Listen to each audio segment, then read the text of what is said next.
જય માતાજી।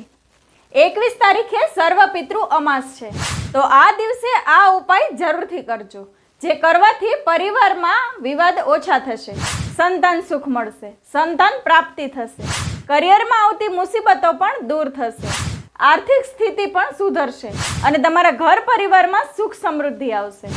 તો આ અમાસના દિવસે આ ઉપાય જરૂરથી કરજો। આ ઉપાય તમારે કરવાનો છે। એક રોટલી ઉપર થોડો ગોળ મૂકો અને આ રોટલી ગાયને ખવડાવવાની છે। ત્યારબાદ પીપળાના થડમાં 1 લોટો જળ ચડાવવાનું છે। ત્યારબાદ 7 પરિક્રમા કરવાની છે, ઓમ નમો ભગવતે વાસુદેવાય બોલીને। ત્યાર પછી કીડીને કીડિયારું પૂરવાનું છે અને દેશી ઘીનો દીવો એક તમારા પિતૃને કરવાનો છે અને 2 હાથ જોડીને તેને કહો, હે પિતૃદેવ, અમારા ઘર પરિવાર પર તમારી કૃપા હંમેશા માટે બની રહે એવા આશીર્વાદ આપો। તમારા પર તમારા પિતૃઓ જરૂરથી કૃપા કરશે અને તમારા કરેલા કામ સફળ થશે। આ અમાસના દિવસે આ ઉપાય જરૂરથી કરજો અને આ વિડીયોને વધુમાં વધુ શેર કરજો। જય માતાજી।